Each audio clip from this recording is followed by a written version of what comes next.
വേഗം വരുന്ന കർത്താവായ യേശുക്രിസ്തുവിന്റെ നാമത്തിൽ എല്ലാ വിശുദ്ധന്മാർക്കും സ്നേഹവന്ദനം.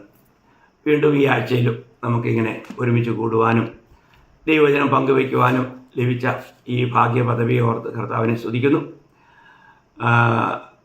കർത്താവ് എത്ര നല്ലവൻ. നമ്മുടെ ജീവിതത്തിൽ ഓരോ ദിവസവും നമ്മൾ കർത്താവിനെ ആസ്വദിച്ച് ജീവിക്കുന്നു. ഞാൻ കഴിഞ്ഞ ദിവസം നിങ്ങളോട് പരിശുദ്ധാത്മ സ്നാനത്തെക്കുറിച്ച് പറയുകയുണ്ടായി. നമ്മൾ വിഷയത്തിലേക്ക് തന്നെ വേഗം വന്ന് നമ്മൾ കാര്യങ്ങൾ മനസ്സിലാക്കുന്നത് എത്ര നല്ലതാണ്. നമുക്ക് അതും ഇതും കഥയും പറഞ്ഞുകൊണ്ടിരിക്കാൻ നമുക്ക് സമയമില്ലല്ലോ. നമുക്ക് ലഭിച്ച സമയം അത് തിരുവചനത്തിലൂടെ സത്യം ഗ്രഹിക്കുന്നത് എത്ര നല്ലതാണ്. അപ്പോൾ ഞാനത് പറഞ്ഞ ശേഷം ചിലരൊക്കെ എനിക്ക് പരിശുദ്ധാത്മ സ്നാനത്തെക്കുറിച്ചുള്ള ചിലരുടെ ക്ലാസ്സുകളൊക്കെ അയച്ചു തന്നു.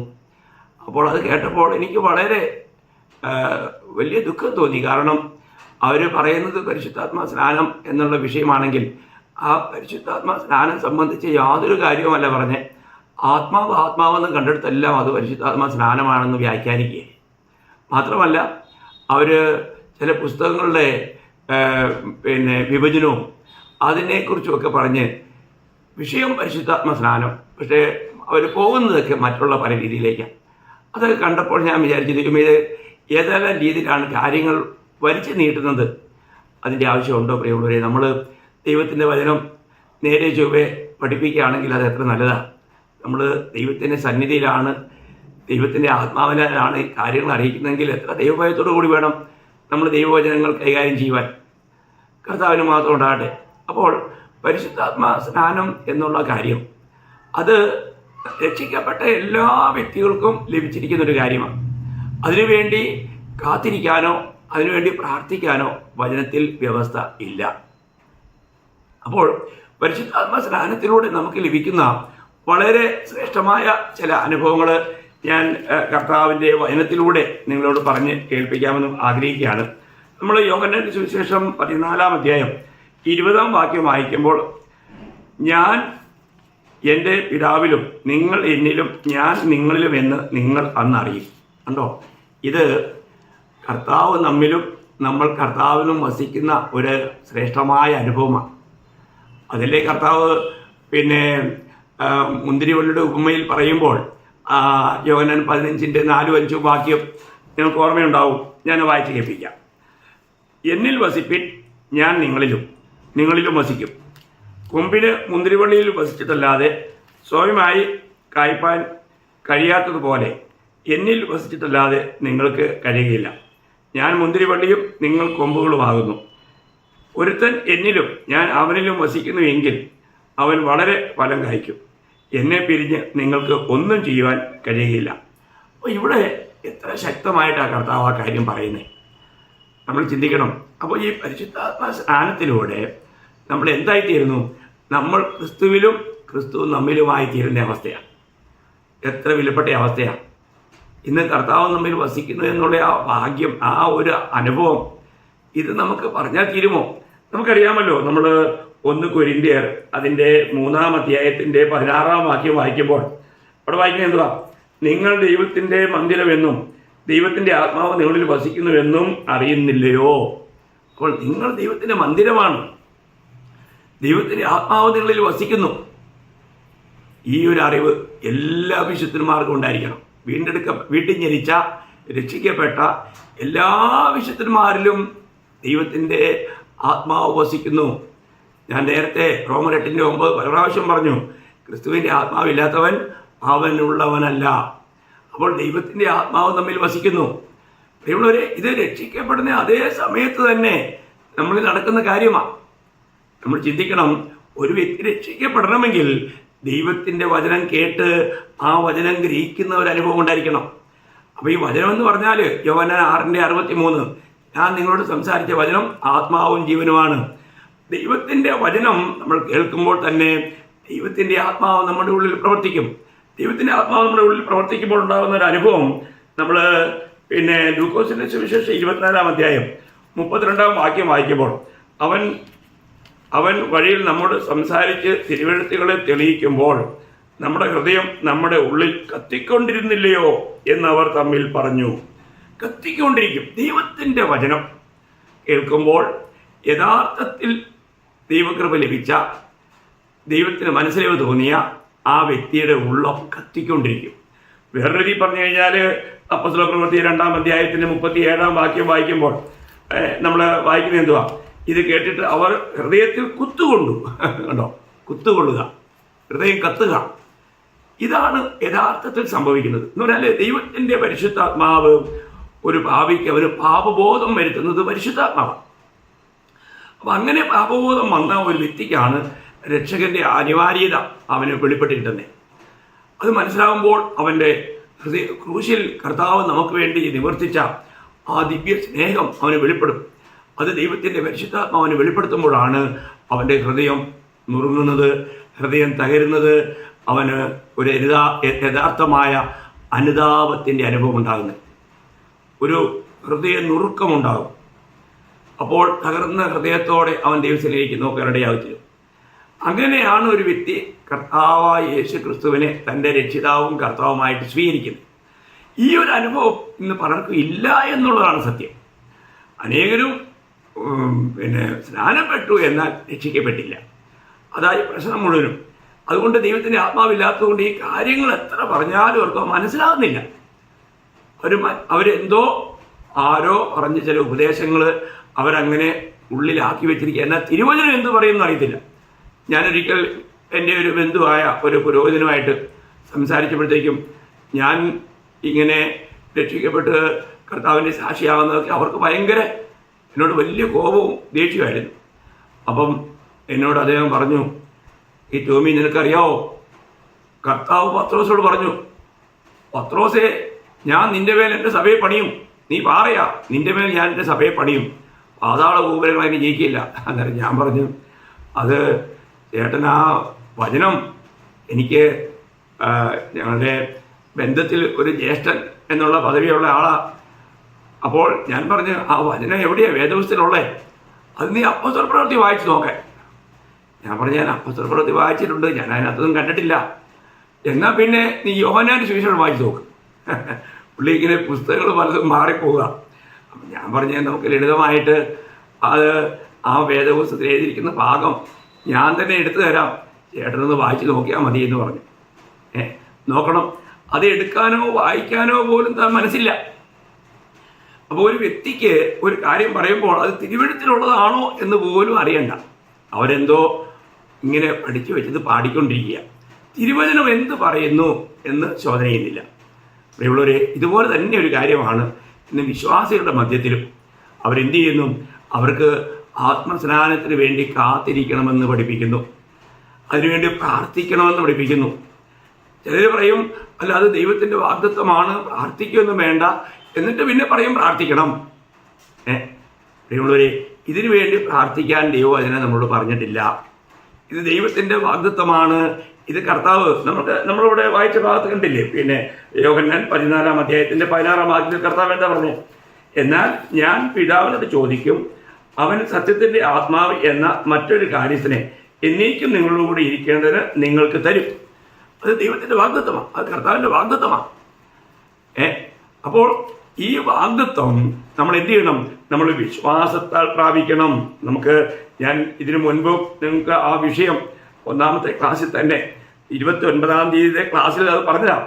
അവിടെ നമ്മൾ ഗലാത്യ ലേഖനം അതിൻ്റെ 3-ാം അധ്യായം അതിൻ്റെ 14-ാം വാക്യം അവിടെ വായിക്കുന്നത് എന്തുവാ? അബ്രഹാമിൻ്റെ അനുഗ്രഹം ക്രിസ്തുവേശുവിൽ ജാതികൾക്കും വരേണ്ടതിന് നാം ആത്മാവെന്ന വാഗ്ദത്ത വിഷയം വിശ്വാസത്താൽ പ്രാപിപ്പാൻ തന്നെ. ആത്മാവെന്ന വാഗ്ദത്ത വിഷയം വിശ്വാസത്താൽ പ്രാപിപ്പാൻ തന്നെ. നിങ്ങളുടെ ദൈവത്തിനൊറ്റ വ്യവസ്ഥ, അത് വിശ്വാസം എന്ന വ്യവസ്ഥയാണ്. ഇതൊന്നും നമ്മുടെ പ്രയത്നങ്ങൾ കൊണ്ട് നേടാൻ കഴിയാവുന്നൊരു കാര്യമല്ല. ഞാൻ കുറേ ദിവസം ഉപവസിച്ചിട്ടാണ് ഞാൻ ആത്മാവിനെ പ്രാപിച്ചിട്ട് പറയുന്നതെങ്കിൽ അതൊരിക്കലും ദൈവവചനത്തിൽ നിരക്കാത്തൊരു കാര്യമാണ്. അങ്ങനെ ഒരു വാഗ്ദത്തം ദൈവം തന്നിട്ടില്ലല്ലോ. അപ്പോൾ പിന്നെ അവിടെ പ്രാപിക്കുന്ന ആത്മാവ് ഏതാണെന്ന് നമ്മൾ സൂക്ഷിക്കണം. അങ്ങനെയുള്ളവരെ തന്നെ നമ്മൾ സൂക്ഷിക്കണം. ഇത് വളരെ ഒരു അപകടം നിറഞ്ഞ കാലയളവാണ്. തിരുവചനത്തിനപ്പുറമായിട്ടുള്ള കാരണം നമ്മുടെ ദൈവം നിയമത്തിൻ്റെ ദൈവമാണ്. നിയമം കർത്താവ് ഒരിക്കലും ലംഘിക്കുകയില്ല. അപ്പോൾ ഓരോ കാര്യങ്ങളിലും ദൈവവചനം എന്ത് പറയുന്നു എന്നുള്ളത് നമ്മൾ ശരിയായിട്ട് മനസ്സിലാക്കണം. അപ്പോൾ മാത്രമല്ല, അന്ന് ശിഷ്യന്മാരോട് യെരുശലേമിൽ കാത്തിരിക്കണം എന്ന് പറഞ്ഞത് ശരിയാണ്. കാരണം അങ്ങനെ അവർ കാത്തിരുന്നു. പരിശുദ്ധാത്മാവ് വന്നു. പരിശുദ്ധാത്മാവ് വന്ന ശേഷം പിന്നെ കാത്തിരിക്കണം. അല്ല, അവരാരെങ്കിലും പിന്നെ കാത്തിരുന്നോ? ഇല്ല, വീണ്ടും കാത്തിരുന്നിട്ടില്ല. അപ്പോൾ നമ്മുടെ ജീവിതത്തിൽ നമ്മൾ ഒരു കാര്യം മനസ്സിലാക്കേണ്ടത്, ഇന്നിപ്പം നമ്മൾ എവിടെ കാത്തിരിക്കണം? നമുക്ക് കാത്തിരിക്കണമെങ്കിൽ യെരുശലേമിൽ പോകണം. അവരോട് പറഞ്ഞ യെരുശലേമിൽ കാത്തിരിക്കാനാണ്. ഇന്ന് എവിടെയെങ്കിലും കാത്തിരിക്കുക എന്നുള്ള ഒരു വ്യവസ്ഥ വചനത്തിൽ പറഞ്ഞിട്ടില്ല മക്കളെ. അങ്ങനെ ആരെങ്കിലും പറഞ്ഞ് നിങ്ങളെ എങ്ങനെയെങ്കിലും ഇത് ചെയ്യുന്നെങ്കിൽ അത് നമ്മൾ സൂക്ഷിക്കണം. അപ്പോൾ കാത്തിരിക്കാനോ പ്രാർത്ഥിക്കാനോ ഈ കാര്യത്തിൽ പറഞ്ഞിട്ടില്ല. ഞാനൊരു കാര്യം പറയട്ടെ, നിങ്ങൾ രക്ഷിക്കപ്പെടുന്ന അതേ സമയത്ത് തന്നെ നടക്കുന്ന ഒരു കാര്യമാണ് പരിശുദ്ധാത്മ സ്നാനം എന്ന് ഞാൻ നിങ്ങളോട് പറയുന്നുണ്ട്. മാത്രമല്ല, പരിശുദ്ധാത്മാവ് വന്നു കഴിഞ്ഞിട്ട് പിന്നെയും കാത്തിരിക്കണം. നമ്മൾ ലൂക്കോസിന്റെ സുവിശേഷം 2-ാം അധ്യായത്തിൽ ശിമോൻ എന്ന് പറയുന്ന വ്യക്തിയെക്കുറിച്ച് നമുക്കറിയാം. കർത്താവിൻ്റെ വരവിന് വേണ്ടി കാത്തിരുന്ന തന്നെക്കുറിച്ച് നമ്മൾ വായിക്കുന്നത് എന്താ? നമ്മൾ ലൂക്കോസ് അതിൻ്റെ 2-ാം അധ്യായം അതിൻ്റെ 25 മുതൽ 32 വരെയുള്ള വാക്യം എല്ലാം വായിക്കുന്നില്ല. പിന്നെ നാളെ ഞാൻ അതിൻ്റെ 29 വരെ വായിക്കുന്നുള്ളൂ. നാഥ, തിരുവചനം പോലെ നീ അടിയനെ സമാധാനത്തോടെ വിട്ടയക്കണം എന്ന് പറഞ്ഞുകൊണ്ട് താൻ കർത്താവിനെ കണ്ട ശേഷം വീണ്ടും താൻ കാത്തിരുന്നതായിട്ട് അവിടെ വായിക്കുന്നില്ല. ഞാൻ ആ ഭാഗം മുഴുവനും വായിക്കാമെന്ന് പറയാൻ സമയമൊന്ന് സ്ഥാപിക്കുന്നത് വെച്ചാൽ നിങ്ങളത് വായിക്കണം മുഴുവനും. അത് നിങ്ങൾക്ക് വ്യക്തമായിട്ട് മനസ്സിലാവും. അപ്പോൾ ഒന്ന്, നമ്മൾ ആരെ കാത്തിരിക്കുന്നോ അവർ വന്നു കഴിഞ്ഞാൽ വീണ്ടും നമ്മൾ കാത്തിരിക്കേണ്ട ഒരു ആവശ്യം ഉണ്ടാകുന്നില്ല. ഞാൻ നാട്ടിലേക്ക് വരുമ്പോൾ, അവധിക്ക് വരുമ്പോൾ എൻ്റെ വീട്ടിലുള്ളവരെന്നെ കാത്തിരിക്കും. ഞാൻ വന്നതിന് ശേഷം പിന്നെ എന്നെ കാത്തിരിക്കുന്ന ഒരു അനുഭവം അവർക്കില്ല. ഞാൻ വന്നു കഴിഞ്ഞു. ഇതുപോലെ തന്നെ നമ്മൾ ദൈവത്തിൻ്റെ ആത്മാവ് ഇന്ന് ഈ ലോകത്തിലുണ്ട്. അവിടുന്ന് വന്നും പോയിരിക്കുകയല്ല, അവിടുന്ന് വന്നു, ഇനി തൻ്റെ സഭയുമായിട്ട് താൻ കടന്നു പോകും. അപ്പോൾ അതുവരെയും ഇവിടെ തന്നെ ഉണ്ട്. അപ്പം നമ്മളൊരു കാര്യം മനസ്സിലാക്കുക, നമ്മൾ ഇന്ന് ആത്മാവിന് വേണ്ടി കാത്തിരിക്കുക എന്നുള്ള ഒരു ഉപദേശം അത് തിരുവചനാടിസ്ഥാനത്തിൽ ഉള്ളതല്ല. പിന്നെ മറ്റൊരു സംശയമാണ് നമ്മൾ കഴിഞ്ഞ ദിവസം പറഞ്ഞ് നിർത്തിയത്. കാരണം ചിലർ പഠിപ്പിക്കുന്നത് പിന്നെ ആത്മസ്നാനം മാത്രം പോരാ, അഗ്നിസ്നാനം കൂടെ വേണമെന്ന്. അതാണ് നമ്മൾ കഴിഞ്ഞ പ്രാവശ്യം പറഞ്ഞ് ഏകദേശം അവസാനിപ്പിച്ചത്. ഞാൻ പറഞ്ഞല്ലോ, ഈ ആത്മസ്നാനം എന്നുള്ളത് 7 വചനങ്ങളാണ് നമ്മൾ വചനത്തിൽ കാണുന്നത്. അത് ഞാൻ എന്തിനാണ്, ആരൊക്കെ പറഞ്ഞതാണ് എന്നുള്ളത് ഞാൻ നമ്മൾ വായിച്ചു. അപ്പോൾ അതിൽ 4 യോഹന്നാൻ സ്നാപകൻ പറഞ്ഞതാണ്. അതിൽ 2 സ്ഥലത്താണ് താൻ അഗ്നിസ്നാനത്തെക്കുറിച്ച് പറഞ്ഞിരിക്കുന്നത്. അപ്പോൾ ആ 2 സ്ഥലത്തും പ്രത്യേകം എടുത്ത് നമ്മൾ ശ്രദ്ധിക്കണം. ആ 2 സ്ഥലത്തും ഗോതമ്പിനെക്കുറിച്ചും പതിരിനെക്കുറിച്ചും പറഞ്ഞിട്ടുണ്ട്. അപ്പം ഗോതമ്പിനുള്ളത് ആത്മസ്നാനവും പതിരിനുള്ളത് അഗ്നിസ്നാനമാണെന്നുള്ളത് വളരെ ഏത് കുഞ്ഞു കുട്ടിക്ക് പോലും മനസ്സിലാക്കാൻ കഴിയും. അവിടെ പറഞ്ഞിരിക്കുന്ന അഗ്നിസ്നാനം എന്നുള്ളത് വിശുദ്ധന്മാർക്ക് വേണ്ടിയുള്ളതല്ല. അല്ല, ദൈവത്തിൻ്റെ ആത്മസ്നാനം ലഭിക്കുന്നതിനേക്കാളും വലിയ കൂടിയ കാര്യമാണെന്നാണോ ഇനി ആരെങ്കിലും വിചാരിക്കുന്നത് അഗ്നിസ്നാനം? അത് എത്ര മണ്ടത്തരമായ വിശ്വാസത്തെയുള്ളവരെ! ദൈവത്തെക്കാൾ വലുതാണോ തീ? നമ്മളൊരു കാര്യം മനസ്സിലാക്കണം, നമ്മൾ എഴുതാപ്പുറം വായിക്കരുത്. ദൈവത്തിൻ്റെ വചനത്തെ നമ്മൾ ആത്മാവിൽ അത് വായിച്ച് ഗ്രഹിക്കണം. ദൈവം നമുക്ക് തന്നിരിക്കുന്ന ദൈവത്തെ ആത്മാവിൽ നമുക്ക് ഈ സത്യങ്ങളെ ഗ്രഹിക്കാൻ കഴിയണം. അത് ദൈവത്തിൻ്റെ ആത്മാവിൽ അല്ലെങ്കിൽ കർത്താവിൽ വസിക്കുന്ന ഒരു വ്യക്തിക്ക് ഇത് ഗ്രഹിക്കാൻ യാതൊരു പ്രയാസമില്ല. കാരണം അങ്ങനെയുള്ളവരിലാണ് ദൈവത്തിൻ്റെ ആത്മാവിൻ്റെ അഭിഷേകത്തിൻ്റെ വ്യാപാരമുള്ളത്. അത് നമുക്ക് സകലത ഉപദേശിച്ചു തരും. അത് അഭിഷേകം എന്നുള്ള വിഷയം വരുമ്പോൾ ഞാനത് നിങ്ങൾക്ക് വിശദമായിട്ട് പറഞ്ഞുതരാം. എങ്കിലും ഇവിടെ ഈ അഗ്നിസ്നാനം എന്നുള്ള കാര്യം നിങ്ങൾക്കൊന്ന് മനസ്സിലാക്കാൻ വേണ്ടിയിട്ട്, ഈ അഗ്നി അയച്ചത് മുഴുവനും ദൈവത്തിൻ്റെ ക്രോധം പകരാൻ വേണ്ടി ആയിരുന്നു എന്നാണ് നമ്മൾ വേദപുസ്തകത്തിൽ നമുക്ക് മനസ്സിലാക്കാൻ കഴിയുന്നത്. അപ്പോൾ അത് എവിടേക്കാണെന്നുള്ള ചില വാക്യങ്ങൾ ഞാൻ നിങ്ങളോട് പറഞ്ഞുതരാം. ഒന്ന്, സോദോം ഗോമോറയിലെ സംഭവം. നമ്മൾ ഉൽപ്പത്തി 19-ാം അധ്യായം അതിൻ്റെ 24-ാമത്തെ വാക്യം ഞാൻ വായിക്കാം. യഹോവ സോദോമിൻ്റെയും ഗോമോറയുടെയും മേൽ യഹോവയുടെ സന്നിധിയിൽ നിന്നും ആകാശത്തും തന്നെ ഗന്ധകവും തീയും വർഷിപ്പിച്ചു. നോക്കണേ, വളരെ ഗൗരവമായ കാര്യമാണ്. അവിടുത്തെ മ്ലേച്ഛതകൾ നിമിത്തം ആ ജനത്തെ ഗന്ധകവും തീയും അയച്ച് നശിപ്പിക്കുകയായിരുന്നു. അപ്പോൾ അതിൻ്റെ അർത്ഥം എന്താ? ഈ അഗ്നിസ്നാനം എന്തിനു വേണ്ടിയുള്ളതായിരുന്നു? ദൈവത്തിൻ്റെ ക്രോധം അല്ലെങ്കിൽ ദൈവത്തിൻ്റെ ശിക്ഷാവിധി പകരുന്ന ഒരു കാര്യമായിരുന്നു. ഇനിയും ഞാൻ ചില വാക്യങ്ങൾ വായിക്കാം. നമ്മൾ സംഖ്യാപുസ്തകം സംഖ്യാപുസ്തകത്തിലേക്ക് വരുമ്പോൾ അതിൻ്റെ 11-ാം അധ്യായം അതിൻ്റെ 1 മുതൽ 3 വരെയുള്ള വാക്യമാണ്. അനന്തരം ജനം യഹോവയ്ക്ക് അനിഷ്ടം തോന്നുമാറ് പിറുപിറുത്തു. യഹോവ കേട്ടു, അവൻ്റെ കോപം ജ്വലിച്ചു. യഹോവയുടെ തീ അവരുടെ ഇടയിൽ കത്തി, ആലയത്തിൻ്റെ അറ്റങ്ങളിലുള്ളവരെ ദഹിപ്പിച്ചു കളഞ്ഞു. എല്ലാം ഞാൻ വായിക്കുന്നില്ല. അപ്പോൾ അവിടെ എന്താ കാണുന്നത്? ദൈവത്തിനെതിരെ പിറുപിറുത്ത ജനങ്ങളുടെ മേൽ ദൈവത്തിൻ്റെ ക്രോധം പകരപ്പെടുന്നു. എങ്ങനെയാണ്? തീ കൊണ്ട് അവരെ ദഹിപ്പിച്ചു കളഞ്ഞു. നോക്കണം. അപ്പോൾ ഈ തീ അയക്കുക എന്നുള്ളത് വിശുദ്ധന്മാർക്ക് വേണ്ടി അയക്കുന്ന ഒരു കാര്യമായിട്ടേ അല്ല നമുക്ക് കാണാൻ കഴിയുന്നത്. ഈ തീനാളങ്ങൾ പ്രത്യക്ഷമായെന്ന് പെന്തക്കോസ്ത് നാളിലെ കാര്യം കൊണ്ടായിരിക്കും ചെയ്ത് അതിനെ തീയുടെ സ്നാനമായിട്ട് വ്യാഖ്യാനിക്കുന്നത്. അത് വലിയ അബദ്ധമാണ്. അത് വലിയ തെറ്റായിരിക്കുന്ന ഒരു വ്യാഖ്യാനമാണ്. അത് നമ്മൾ ആ ഭാഗങ്ങൾ ശരിക്കും പഠിക്കണം. ഒരു കാര്യം മനസ്സിലാക്കുക, കർത്താവോ ശിഷ്യന്മാരോ അഗ്നിസ്നാനത്തെക്കുറിച്ച് പറഞ്ഞിട്ടില്ല. അപ്പോൾ കർത്താവും ശിഷ്യന്മാരും പറയാത്തത് പഠിപ്പിക്കുന്നത് തന്നെ എന്തൊരു മണ്ടത്തരാണ്. ഇനിയും ഞാൻ അതിൻ്റെ തന്നെ 16-ാം അധ്യായം 35-ാം വാക്യം, ഞാൻ ആ സംഖ്യാപുസ്തകം അതിൻ്റെ 16-ാം അധ്യായം അതിൻ്റെ 35-ാം വാക്യം ഞാൻ ഒരുപാട് വിശദമായി വായിപ്പിക്കുന്നില്ല. അപ്പോൾ യഹോവയിൽ നിന്നും തീ പുറപ്പെട്ട് ധൂപം കാട്ടിയ 250 പേരെയും ദഹിപ്പിച്ചു. കണ്ടോ? ഇവിടെ ദൈവത്തിൻ്റെ ദാസനായ മോശയ്ക്ക് വിരോധമായി എന്ത് ചെയ്യുക, എതിർക്കുക, അല്ലെങ്കിൽ ബലവ അങ്ങനെ മോശയോട് എതിർത്ത് നിന്ന ആ കൂട്ടത്തെ, എനിക്ക് ചില മലയാള ശബ്ദങ്ങൾ കിട്ടാനായിട്ടൊരു ചെറിയ പ്രയാസമുണ്ട്. അപ്പോൾ അങ്ങനെയുള്ളവരെയാണ് തീ കൊണ്ട് നശിപ്പിച്ചതെന്നാണ് പറഞ്ഞിരിക്കുന്നത്. നോക്കണേ, നമ്മൾ എന്ന് പറഞ്ഞാൽ മത്സരികളോട് ദൈവം കാണിച്ച കാര്യമാണ്. അത് ദൈവത്തിൻ്റെ ന്യായവിധിയാണ്. നോക്കണം. ഇനിയും നമുക്ക് കാണാൻ കഴിയുന്നത് 2 രാജാവ് അതിൻ്റെ 1-ാം അധ്യായം. നമുക്കറിയാം, എലീശയെ പിടിക്കാനായിട്ട് അവിടെ അഹസ്യാ രാജാവ് അയച്ച 50 പേരും നേതാവും അവരുടെ കാര്യത്തെക്കുറിച്ച് അതിൻ്റെ 1-ന്റെ 12-ാം വാക്യമാണ് ഞാൻ വായിക്കാം. ഏലിയാവ് അവനോട്, ഞാൻ ദൈവപുരുഷനെങ്കിൽ ആകാശത്തു നിന്നും തീ ഇറങ്ങി നിന്നെയും നിന്റെ 50 ആളെയും ദഹിപ്പിക്കട്ടെ എന്ന് ഉത്തരം പറഞ്ഞു. ഉടനെ ദൈവത്തിൻ്റെ തീ ആകാശത്തു നിന്നും ഇറങ്ങി അവനെയും അവൻ്റെ 50 ആളെയും ദഹിപ്പിച്ചു കളഞ്ഞു. കണ്ടോ? ഇവിടെയെല്ലാം നമ്മൾ കാണുന്നത് എന്താ പ്രിയമുള്ളവരെ? ദൈവത്തിൻ്റെ ന്യായവിധി. ദൈവത്തിൻ്റെ ന്യായവിധിക്ക് വേണ്ടിയാണ് ദൈവം ഈ തീ അയച്ചിരുന്നത് എന്ന് നമുക്ക് കാണുവാൻ കഴിയും. ഇനി ഞാൻ യഹേസ്കേൽ പ്രവചനം, യഹേസ്കേൽ അതിൻ്റെ 22-ാം അധ്യായം അതിൻ്റെ 22-ന്റെ 20 മുതലുള്ള വാക്യം ഞാൻ വായിക്കാം. വെള്ളിയും താമ്രവും ഇരുമ്പും കറുത്തീയവും വെളുത്തീയവും ഉലയുടെ നടുവിൽ ഇട്ട് ഊതിയുരുക്കുന്നത് പോലെ ഞാൻ എൻ്റെ കോപത്തിലും എൻ്റെ ക്രോധത്തിലും നിങ്ങളെയും കൂട്ടിയുരുക്കും. ഞാൻ നിങ്ങളെ കൂട്ടി എൻ്റെ ക്രോധാഗ്നിയെ നിങ്ങളുടെ മേൽ ഊതും. അങ്ങനെ നിങ്ങൾ അതിൻ്റെ നടുവിൽ ഉരുകിപ്പോകും. അപ്പോൾ ഇവിടെ വായിക്കുന്നത് ദൈവജനം ദൈവത്തോട് എതിർത്ത് അല്ലെങ്കിൽ ദൈവത്തെ അനുസരിക്കാതെ വന്നപ്പോഴുണ്ടായ ഒരു സംഭവത്തെക്കുറിച്ച്. അപ്പോഴും അവരുടെ മേലും എന്ത് ചെയ്തു?